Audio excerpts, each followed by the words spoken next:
important topic, not only in our central Indiana community, but in the world that we live in today. As you all know, since 2020, social justice has really become a driving force across the nation.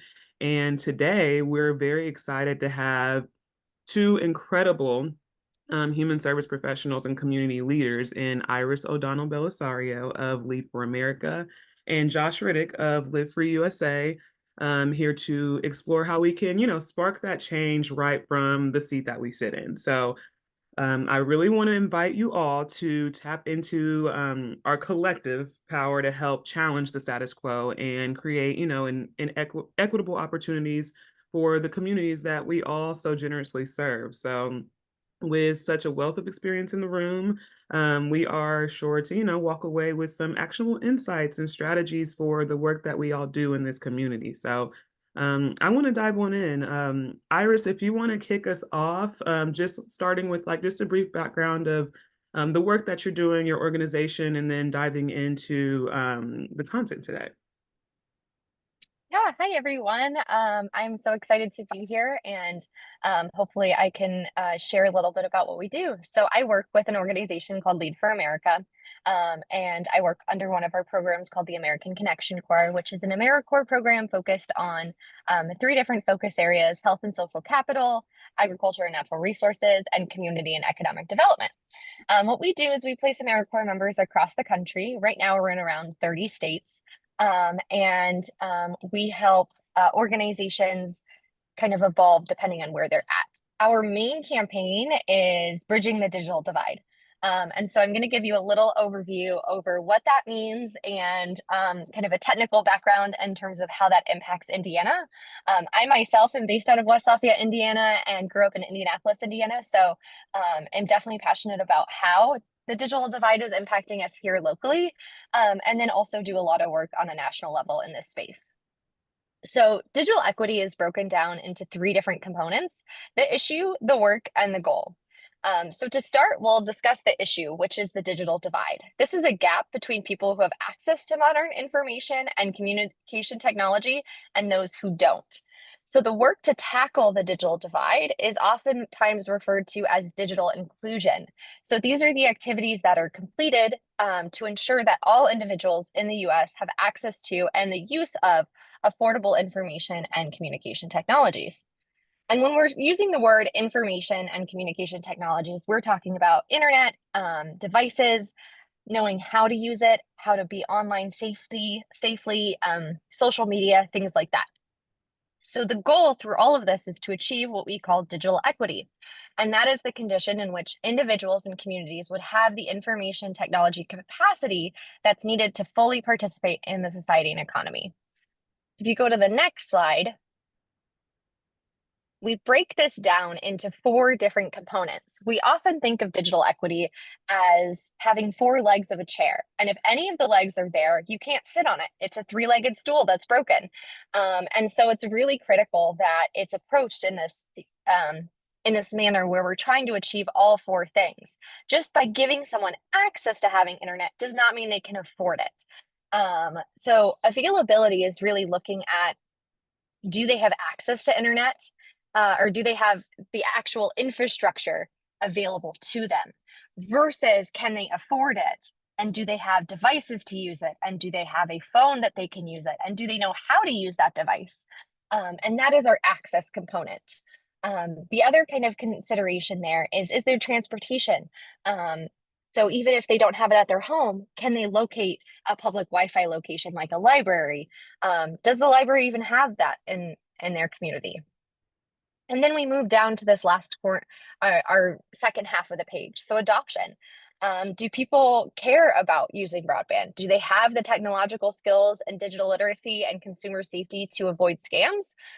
Do they understand how to protect their password and their space online? And then application is, how are they using broadband to actually move forward economic development, workforce, and be able to kind of engage in society in a different way. Oftentimes we see that in terms of seniors using telehealth services. So if they're housebound, that allows them to get the medical care that they might need and also have connections with their family. So if we go to the next slide, we'll look at what this means in Indiana. So metropolitan areas like Indianapolis have a higher broadband level of connectivity, but a lot of our rural communities face limited access, slower speeds, and affordability challenges. And they are disproportionately affecting low-income households, seniors, minority communities, and that prevents their ability to access education, healthcare, and job opportunities. If you look at how this impacted individuals during COVID, in a lot of our rural communities, children were going to McDonald's parking lots and Starbucks parking lots and their library parking lot to do school because that was the only place they could access their education. And that is a situation we don't want to be in the future. So there are a couple really great state initiatives in Indiana. One of those is through the Indiana Broadband Office that are aiming to bridge the divide. So they just received a multi-million-dollar grant to help with expanding the infrastructure and then expanding digital equity resources throughout the community. And so we're hopeful that through this investment in the state, we'll see a lot of changes. But what does my organization have anything to do with this? So, since 2021, the American Connection Corps has engaged a lot of different host sites across the state. We've been in several regional planning commissions in Muncie, Versailles, Terre Haute, Lagodi, Indiana, and currently we have two members who are in Muncie and Lagodi working to support local communities in overcoming these barriers. So here in Marion County, um, we really want to see that digital divide index score to 0. But right now it's around a 35 out of 100. And so it's far from the ideal of where we would say people have equitable access to participating in the digital world. From this study that was completed in 2021, 9% of households don't have access to a computing device and 12% don't have access to internet. And so these are just a couple items that really highlight the ongoing need for efforts to enhance digital equity and to ensure that everyone can participate and has equal access to resources. And I'll go ahead and pass it over to Josh. All right. Good morning, team. Grateful to be here. My name is Josh Riddick. I am an organizer with a project called the Black Church Coalition, state organizing director for Live Free USA. None of those words mean anything except this. I have this tremendous gift of being able to hold space of people, to move folks from understanding their own power and organizing that to make collective change. So community organizing is this timeless, weird craft where people get to take their self-interest, the things that they want in the world, and move those to action. So I'm grateful for this craft. It's transformed my life, and I've seen it transform things in the public arena. Before I dig into what that is, I also want to differentiate it from other social impact or social change areas. So I have this graphic that I can't seem to quite get right, and I appreciate the folks helping me try to get this as good as possible. I'm gonna learn how to do graphics one day. Um, there's really, to me, 5 pieces of an ecosystem of social change. I'm going to quickly run through them and then just locate where we're at as a means of just helping us imagine. Because in most of our imagination, some of these things get a little bit blurred. And I think it's important to delineate, right? And they all have a purpose. These are all necessary things to make a difference in our community. Things like mass protests. We saw that in 2020, large scale mobilization of people taking to the streets, changing public narrative. It is a great on-ramp for people into social justice, right? That was a radicalizing moment for me, was seeing people mass protest in 2015 with the death of and the murder of Michael Brown. I want to go down to Ferguson. I'm actually in college. I called my mama, so I'm going down to struggle with the people. And she said, "Who is going to bail you out when you get arrested?" And I thought it was going to be her. And once I got that question, I unpacked my car because I knew nobody was going to bail me out.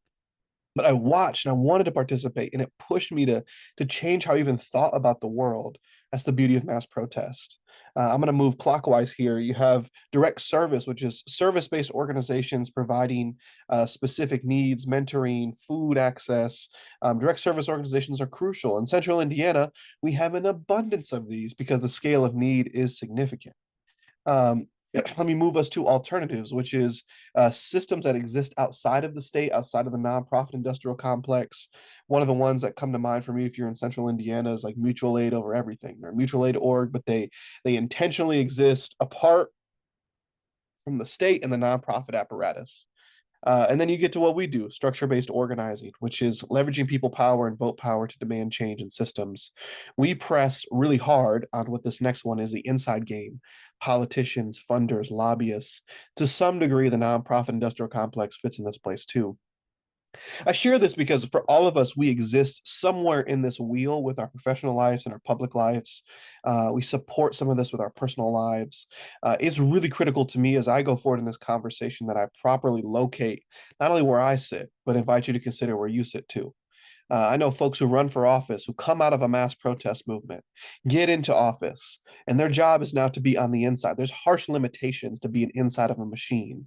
And they sometimes want to push and fight against that because they're so used to the mass protest space. I know folks who direct service and call themselves organizers. They don't organize people, they serve people. Important work, it's not the same. So I just want to be able to locate myself for this next part of the conversation. We can hit that next slide for me. So the core question of organizing for anyone who participates in it is, what is power? So you might be driving, sitting on your couch, eating breakfast, trying to get your kids out the door. And just do this quick favor for me. If you are hungry for justice in the world, please put your hand up, like physically raise your hand. All right, keep it up, keep it up, keep it up. Keep your hand up if you're hungry for power.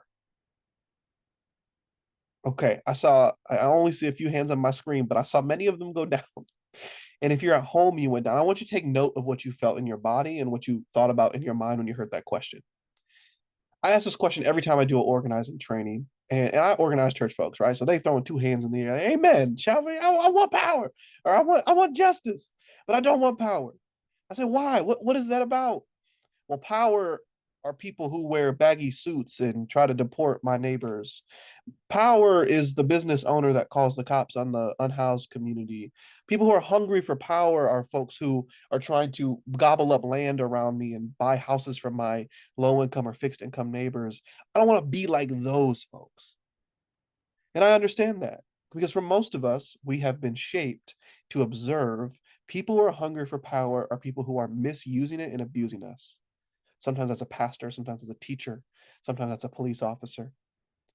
But the fundamental question is, if you are hungry for justice, how do you intend to get it without power?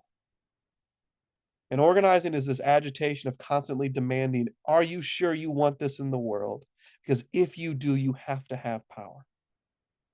And so how does that work in the public arena?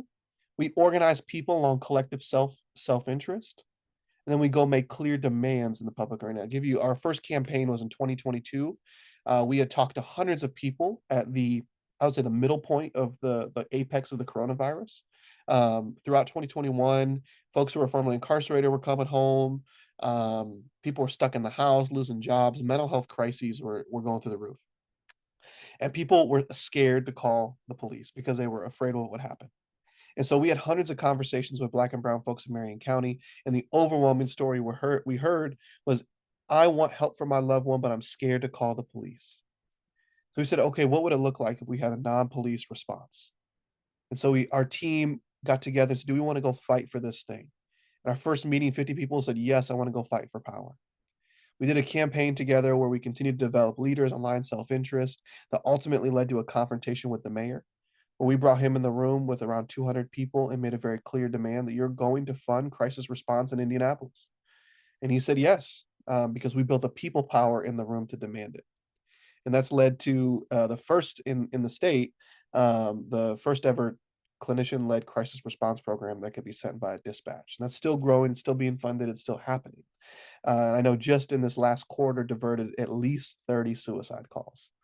And got those folks to treatment, right? So this comes out of, these social changes come out of people power movements, and I'm convinced that this is one of the best ways to affect change. Hit that slide for me.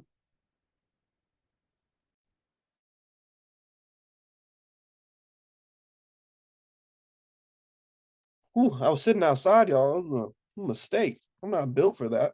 So give me just a moment here.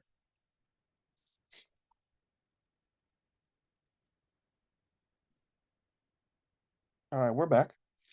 So organizing is to me soul work, and part of why I do this. The development of everyday people to be architects of their political reality and not spectators or pawns in aligning power to achieve a shared self-interest is not work that one can just wake up and do without having some transformations of self. We often say the first revolution is internal. The ability to organize people, money, votes, and narrative is the essence of our work, but we do not get there unless we have some transformations within self. So let me be a little bit vulnerable. When I started organizing, I didn't know how good of an organizer I would be, but I really was excited about the craft. And I remember getting together, and again, my first meeting had 50 people, right? That's a big organizing meeting. And a few months into this craft, I had my trainer agitate me and say, Josh, I don't think you're serious about power. Because the thing that I want to build in the world, and I tell this to everybody, and it's important that I do, my self-interest is to dismantle the prison industrial complex. I'm deeply self-interested in getting rid of law enforcement as it currently exists, getting rid of our prison system as it currently exists, and preferably entirely. I don't think folks should be caged. I don't think that's a way to rehabilitate humans. I feel this way because in my family, I grew up watching an abusive father navigate his own trauma by causing harm in our family. Um, put my mom in the hospital, and the only intervention that ever existed in my house was law enforcement coming in. So I remember at 6 years old, an officer walking through our home with his hand on his pistol, and I couldn't leave my room because I was so scared of what I had witnessed my dad do. And this officer squatted in front of me and said, Josh, little guy, are you going to be okay? And the only thing I knew how to say was, are you going to take away my dad? Because I knew if this person was in my house, uh, while they may have been there to as a response and as my community had ordained, I knew even as a 6-year-old, you can't solve what the problem is. And best case in the capacity you have is taking my dad away. I knew what my dad did was wrong and unacceptable, but I didn't want him taken away. Um, and so our community doesn't build the type of infrastructure and responses that can actually repair people, repair families, keep people safe. And that's my self interest. But as a young organizer, I was terrified to go to pastors and say that.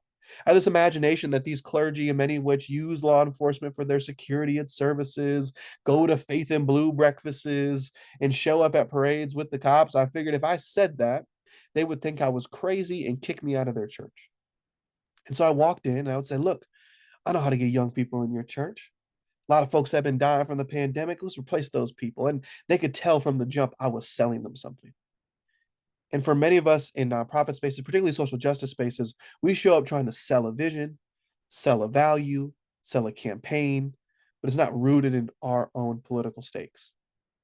And so my trainer called me and said, Josh, you don't love these people, you don't care about these people, and you're not showing up with your own self-interest. I was like, okay, yeah, so what? She's like, if you are serious about wanting power, then you have to have a breakthrough around this. Because the reality was, I was going into rooms with pastors that I liked or I agreed with theologically that I thought were cool, and I would tell them what I wanted. And they said, all right, cool, let's get to work. But for the vast majority of clergy that I talked to, I did not do that. And the consequence was not only was I selling to people, but I didn't get any authenticity from them. And it would have put a harsh limitation on the type of power that I actually can build in the world. So the breakthrough was, how do I show up with these folks and actually care about their self-interest? How do I care about a group of pastors that I don't always agree with, that I think are sometimes behave as charlatans or don't like what they do in the world? How do I show up with a genuine curiosity and compassion to learn their self-interest and transparency about what I want?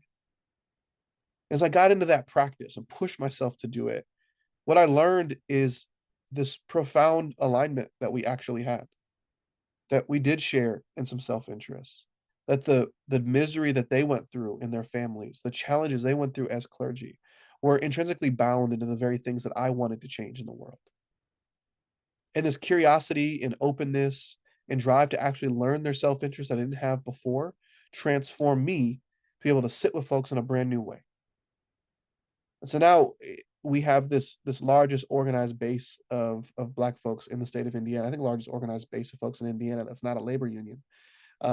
Several of our leaders are in public office. Two of our leaders are at city county council. directly out of our movement. We have several folks at the State House that are aligned with our movement.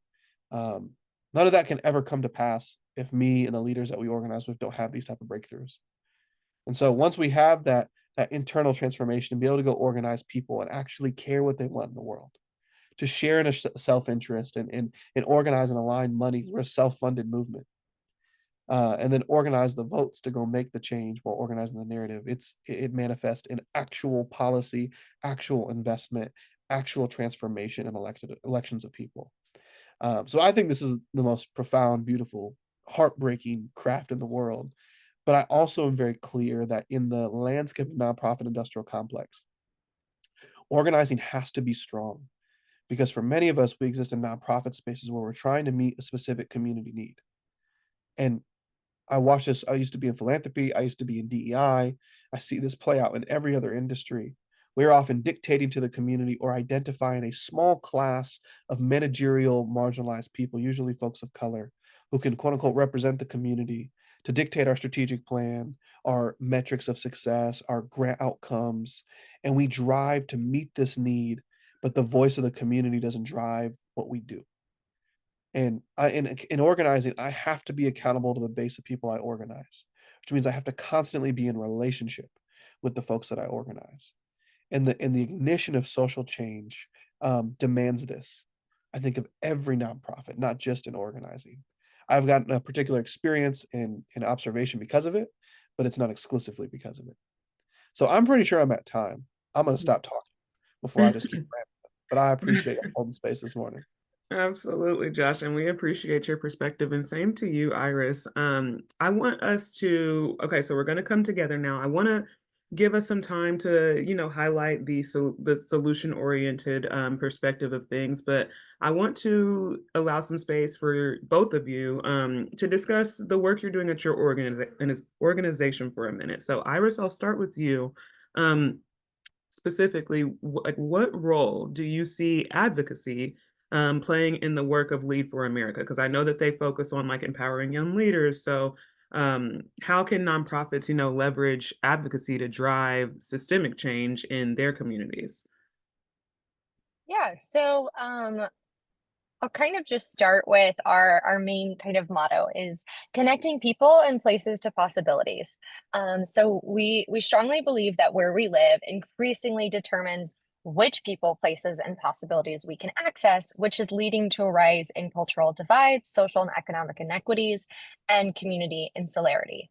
And so we've leveraged the power of national service to address these issues by expanding economic opportunities, bridging social networks, and exposing individuals to different perspectives.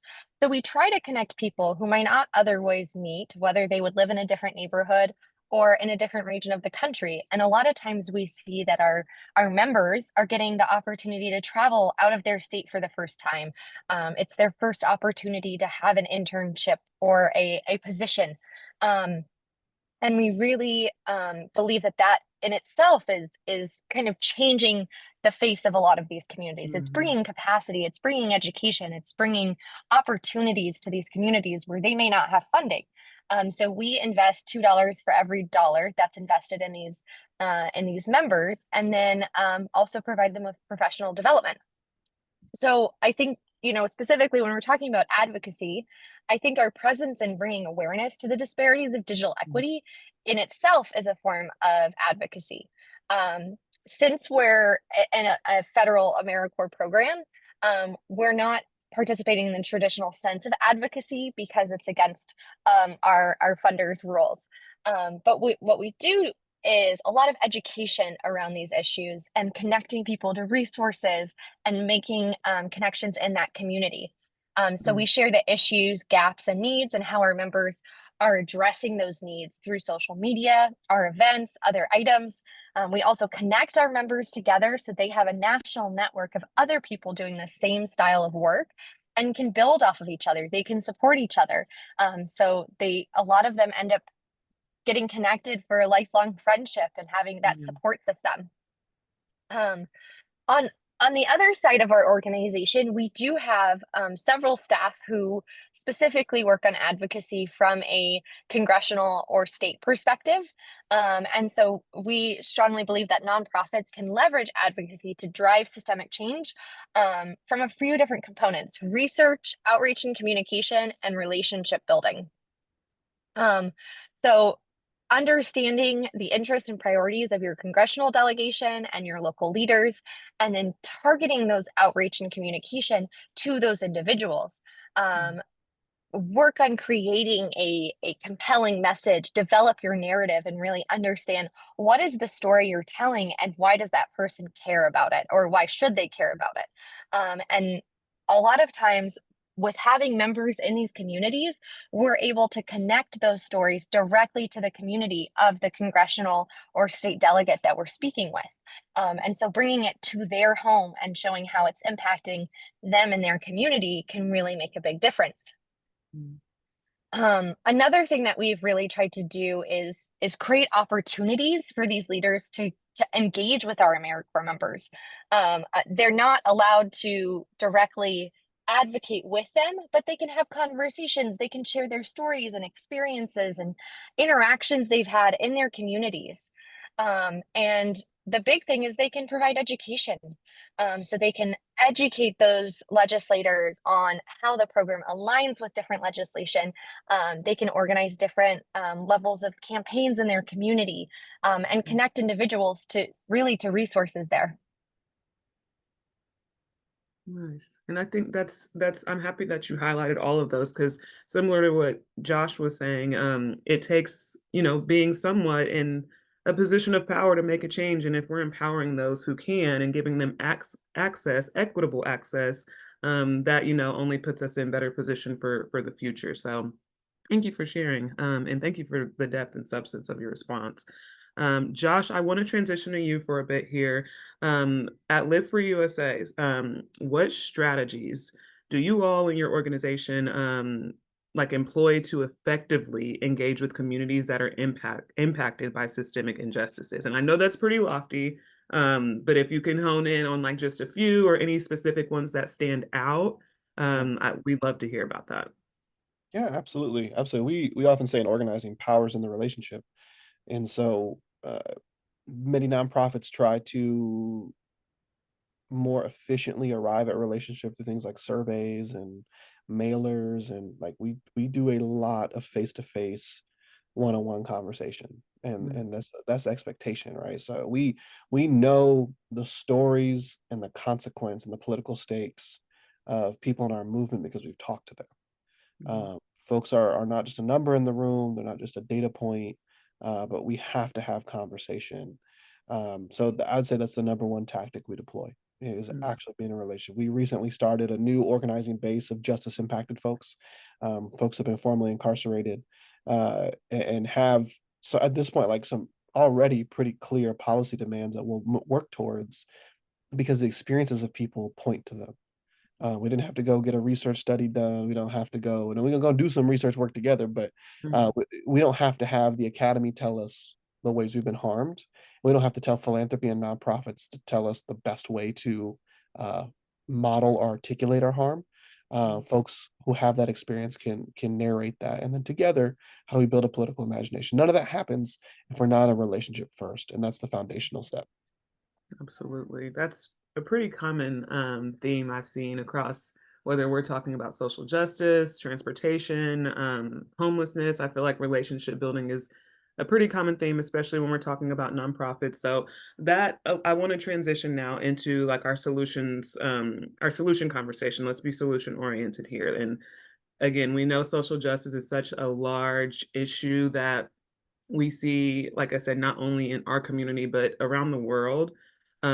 But I want to highlight, like Iris, you've covered like some the lens of digital equity, and Josh, we hear from you the importance of the lens from a social change and organization perspective. So Iris, I'll begin with you, and then Josh, I'll let you weigh in here. I would love to hear from you both. What common strategies do you believe our nonprofits in the Central Indiana community, because we have quite a few nonprofit leaders and human service sector leaders on this call. What common strategies do you believe nonprofits here in Central Indiana can adopt to collectively drive that equitable change that we want to see, whether it's baby steps or whether it's try this and it's trial and error here? What strategies do you think that they can adopt in order to continue to push for that equity change that we're wanting to see? And Iris, I'll begin with you. Okay. Yeah, I think a lot of it goes into developing partnerships and collaboration. I think we're all kind of in the same space of fighting for change. We have a similar, whatever your mission is. I think it all comes back to we want to help people. We want to make individuals' lives better, and we want to see the community evolve in a way where people have equitable access to opportunities. And by partnering with each other, we can combine resources, share knowledge, and really amplify our collective impact. I think when you're trying to do it on your own, there are limitations, there are staff limitations, there's capacity issues, and you're trying to do a thousand things at once. So I think by combining efforts, you can work to tackle complex issues like digital equity, housing, or healthcare. So anything like that. The other thing that we strongly believe is a bottom up approach. So empowering local communities through community centered solutions. So we believe that nonprofits should engage directly with the people they're serving and make sure that we're tailoring any needs or everything to their specific needs and perspectives. So one of the things that we have all of our members go through is what's called a listening tour. Go out and just talk to people in your community, listen to them, write down what you're hearing, go to the grocery store, talk to a cashier, go to a gas station, stand on the street, talk to anyone you can, and just listen. Don't ask them questions. I mean, obviously ask them questions, but you're going in there with an open mind to hear what do they need, and Yeah, from there, building your project instead of building a project and trying to get it to meet the needs of a community. yeah, I think the other thing is really addressing intersectionality. And so recognizing that social justice is not just one sector. So when you think of it in the sphere of digital divide, we have members working in education, we have members working in healthcare, economic mobility, community development, childcare. And by working through all of these different spaces, we can connect some of those dots and allow ourselves and our partners to become more holistic in their approach in these to try to tackle the digital divide. mm, And I think that kind of shows the example of those connections can really help you create a more comprehensive solution. absolutely. Absolutely. Thank you for sharing. And then Josh, I'll allow some space here for you to weigh in as well. Yeah, let me ask permission to say this. Can I say a hard thing? Can I say a difficult thing? Sure. Cool. I just need somebody to say yes first. So in the project of colonialism, the the institution that does the colonizing always deploys or elevates what revolutionaries call a managerial class. All right, that's your elite folks. And in colonized communities of color, it ends up elevating a small hand-picked group of people to represent the voice of the community, right? To then justify a set of activities and behaviors designed to meet needs, but also to ensure that the majority of folks in the bottom don't ever get their voice heard. That is the function of colonialism in Haiti, in Senegal, in Nigeria, in Guatemala, Ecuador, every country where that manifested, that is the practice. Because you elevate a certain number of people, give them a little bit of power, and they want to protect that power, and they will betray their own people, sometimes without even knowing it. In the nonprofit industrial complex, we have that same practice. But instead of a managerial class, we call them community ambassadors. We call them advisory boards. We call them accountability groups. I mean, we have all sorts of names. I've been in those spaces, right? And I've seen the consequence of bringing the stories of my community, sometimes being compensated to bring those stories. And my community doesn't get that compensation. And my community doesn't get heard.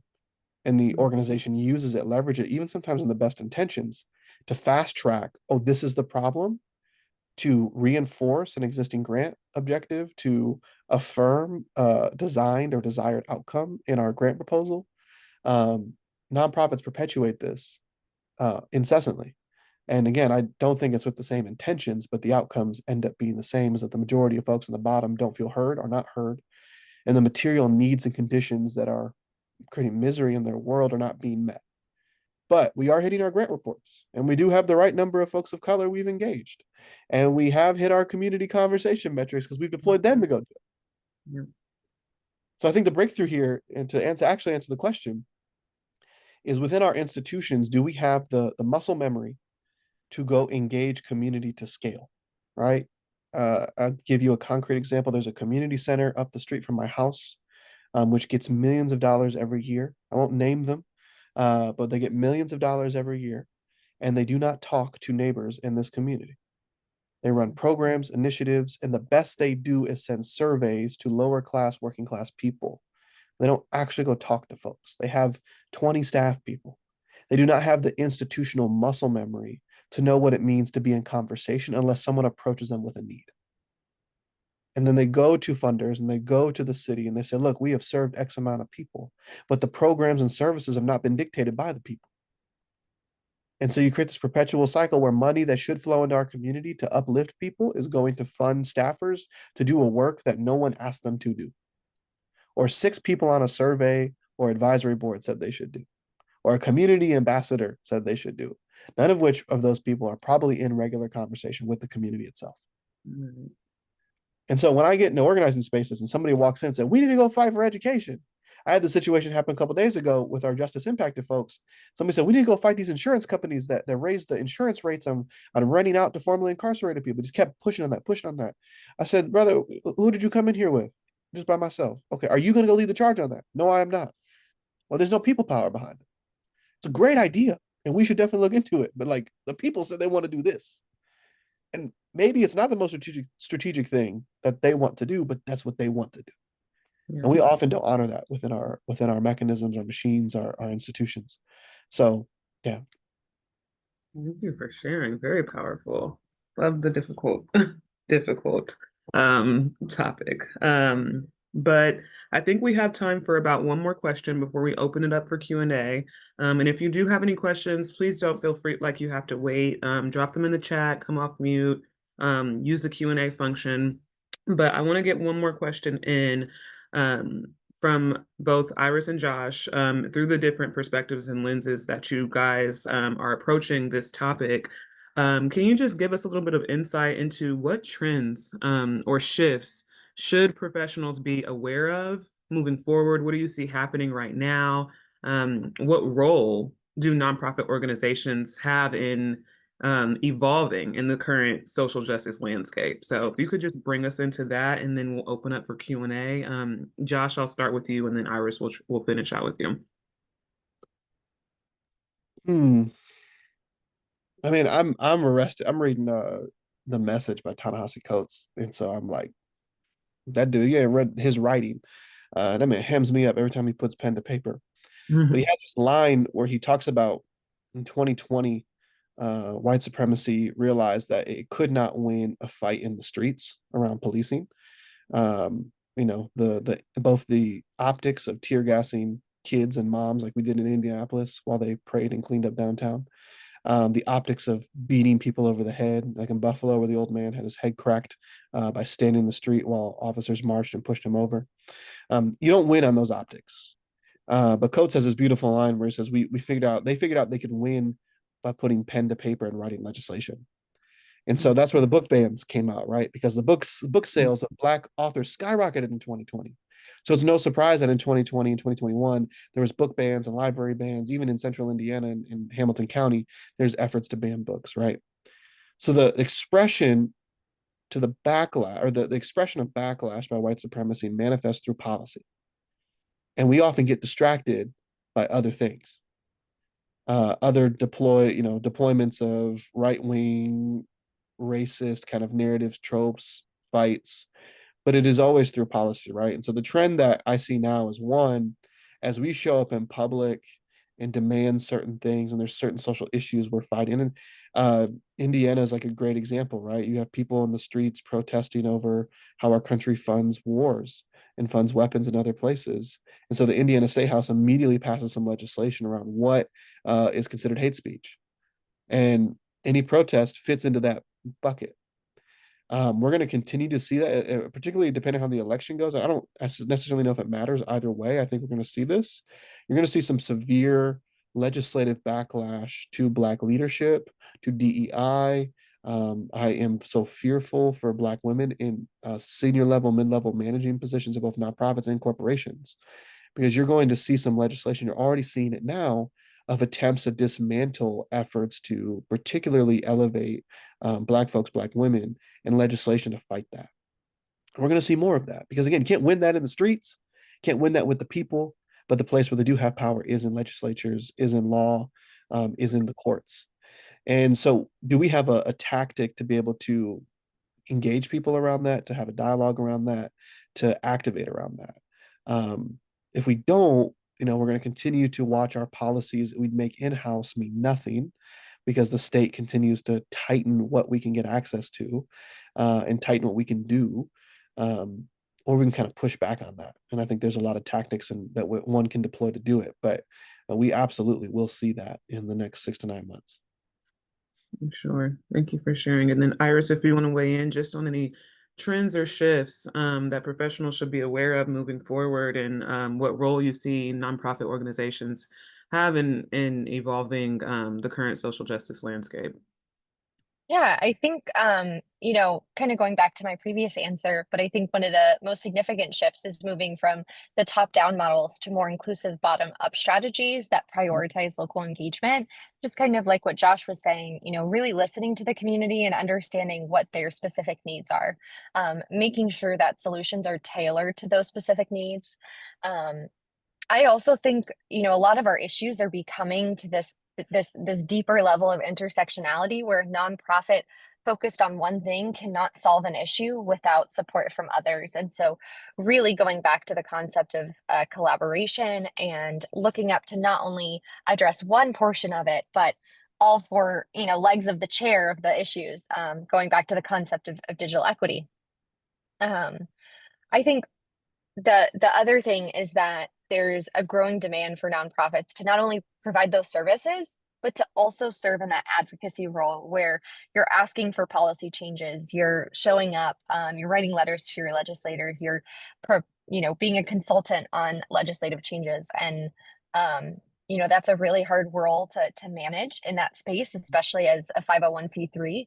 And so I think continuing in that space will hopefully be able to work to develop a more inclusive community driven change. Absolutely. Thank you both for sharing. I want to allow time and space for any questions. If you don't want to come off mute, feel free to place it in the chat. But if you're interested in learning a little bit more about an organization or any of the content that was presented today, we'd love to open the floor up for some questions.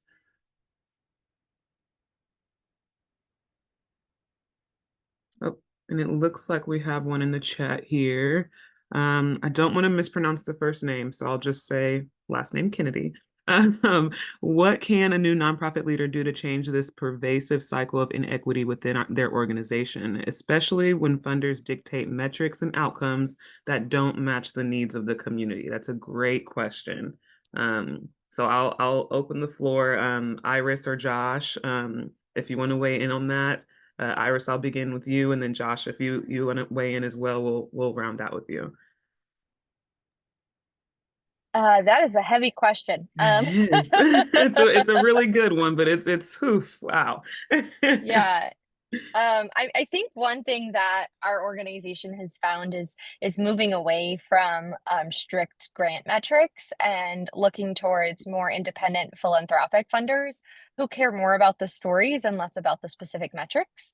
And granted, that's not an option for all nonprofits to be able to get into that space to receive that level of funding, but I think that can be one thing that can help is to uh, explore different funders out there who care more about the community, but they are limited. Yeah, I'll kind of defer to Josh here to see if he has some other great ideas. For sure. Yeah. Yeah, I mean, I think a great answer, Iris, is absolutely like looking beyond Indiana. Um, And that's a question from Malele. So shout out to Malele. It was a great question. I think one of the other thing that I think is also vitally important is for most nonprofit leaders, we enter into relationship with funders when we're looking for a grant. And I actually think it's really, really important to have a less transactional relationship with our funder. So taking an inordinate amount of time to actually build, like thinking of your funding cycle.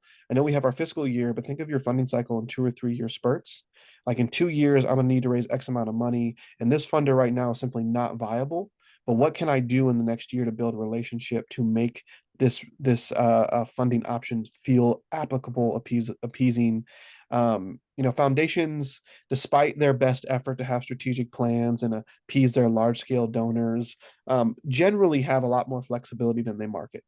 And generally, in their work is to actually make your need meet their metric without you having to change your programming. That's what you can make them do, but you have to be in a relationship where they see their self interest aligning with that. So some of our larger funders in our movement, we're trying to do our own grassroots fundraising from individual members where that money goes to a PAC. I raise my salary from foundations, and uh there's a lot of quid pro quos that happen in this space. And a lot of times funders are trying to get money out the door to appease a large donor, and they will massage the ask the way they need to without you having to change your outcomes. So just like in organizing, I tell our organizers, like, you have to lead with your self-interest. What's the thing you want, and not move away from that, and then figure out what the funder wants. A grant officer has a self-interest too. They want to move money. They have their personal projects, have their personal areas of interest and intrigue. Can your self-interest and their self-interest align? I've seen that play out all the time. I mean, when I was in philanthropy, I watched it play out. We had all sorts of strategic plans and organizational metrics, and we was funding stuff that had nothing to do with it. And I'm like, why? I really like that organization. I really trust that leader, or our funder or our donor really likes that person. All of that can cut through the sometimes BS of a strategic plan that isn't often actually accountable to the foundation. Mm. Great question, Malele. I'm happy that you disclosed the name. That's really a pretty name, but thank you for asking that. It's a very powerful question, and I'm sure there's a million ways that it can be answered. But thank you, Josh and Iris, for both weighing in on that. I want to allow some space again for any other questions or anything. If anyone has any just comments, concerns, questions, interest. Oh, Sam. Yep. This has been fascinating. Thank you all so much for running this. This is only like my second sector check-in, and now it's on my calendar every week. Love that. So in the spirit of vested interest, I work for Indie Reads. We do adult literacy. That makes and I work on the development and communication side, which makes what's going to stick in my head forever. Nonprofits do not need to narrate the harm done to the community impacted. That's something we try and live here. And also, we talked about Coates as the message. And when we talk about nonprofit messaging and funding and all of those things, when our community here is 400 plus folks with limited adult literacy in English, the confidence and ability at all levels of our service users to tell their own stories, to communicate to others within the community, at the organization, and we're coming into end of year funding as well, to communicate what the need is. Do either of you, and I'm sure you do, have pragmatic advice when we're talking about how to keep ourselves accountable to not just developing student advisory boards, kicking out case studies, hand picking the stories that we are sharing? How do we make sure that we're elevating and giving a platform to a narrative that is truly centered in community? That was a long way of asking that question, but I think it's a big concept that I'm curious to hear your takes on, if that's all right. Absolutely. Josh, do you want to start us off? So I mean, if I heard you right, Sam, you have 400 people that you service. Yeah, 400 people that we service. We have different ways of collecting narrative, both to influence program, but also for the funding side of things. Okay. And We have always, for the last couple of years anyway, we have been trying to avoid what you're talking about with cherry picking advisory boards and just cherry picking the stories we want to hear. Do you have any pragmatic advice for making sure that, especially when we're dealing with very foundational levels of literacy and communication skills, how to get that narrative in a way that is authentic and is serving community without too many nonprofit staffers getting in the way? Yeah, absolutely. Absolutely. I mean, you have a, and I think you need to celebrate yourself for this. You have 400 people that are, I would consider a base, right? And so in organizing, the base decides where we go. I can add some influence to it, but I don't make decisions for our organizing movement. You give people an opportunity to come into a room and make some decisions. The work that you all have to do is not like, I'm just going to send an email, but like, I'm going to call, I'm going to have my team call every person because we're going to have a literacy summit and we're going to ask all 400 people, or let's say even if half of them show up. In the city of Indianapolis, you get 200 people to show up for anything that's not a free breakfast or some sort of gala, like in a sporting event. That's great. And so get 150, 200 people in a room, ask them what they want of this organization. What should we be doing? Where can we go? And then break into like formation and teams and like let them lead those things.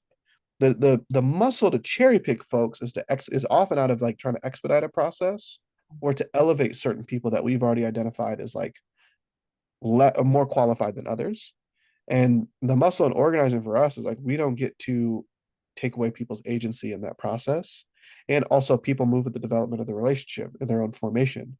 So someone shows up in the room, they can't read, they can't write, they barely can communicate, but they're passionate about a thing. They deserve as much voice as somebody who's gone through the program and is now an excellent communicator and is our poster child for our fundraising.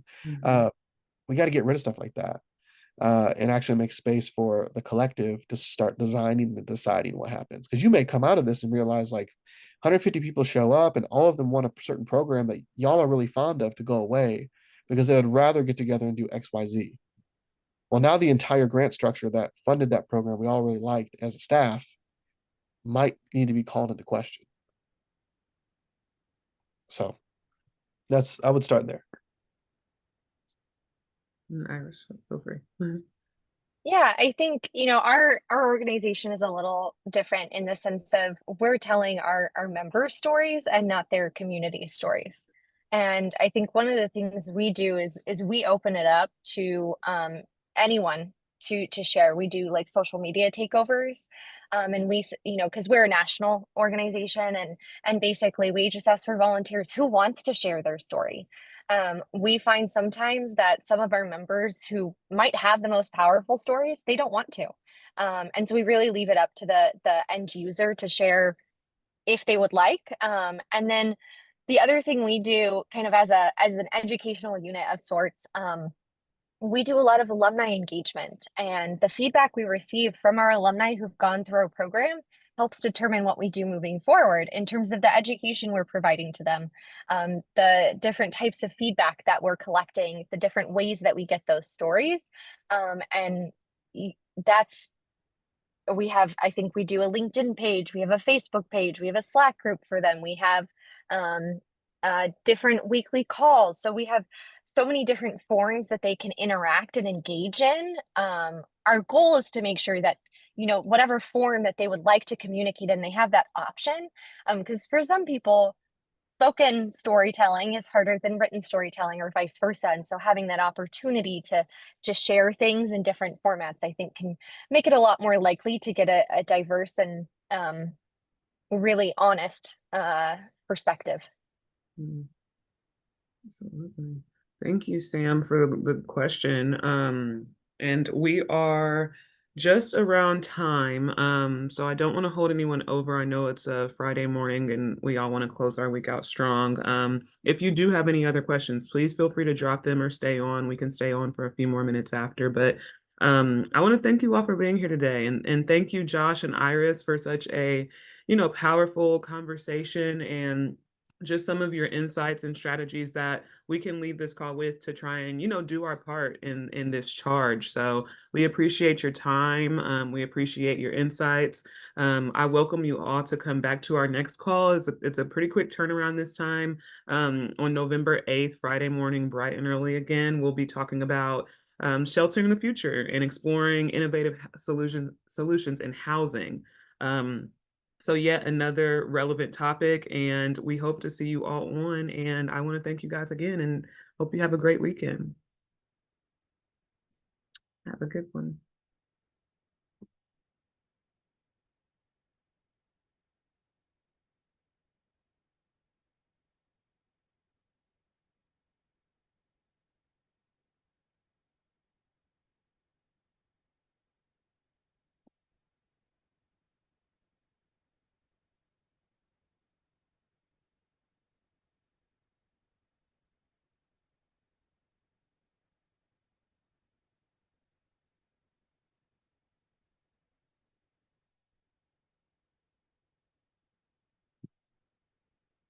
And then Josh and Iris, I want to allow some space if anybody had any additional questions. I just didn't want to hold anyone past 9:30,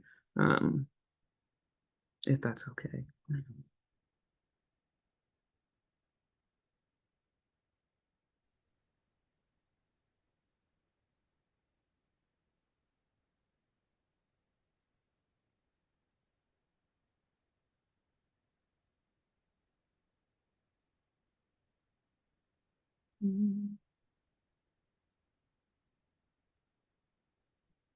I think we're good.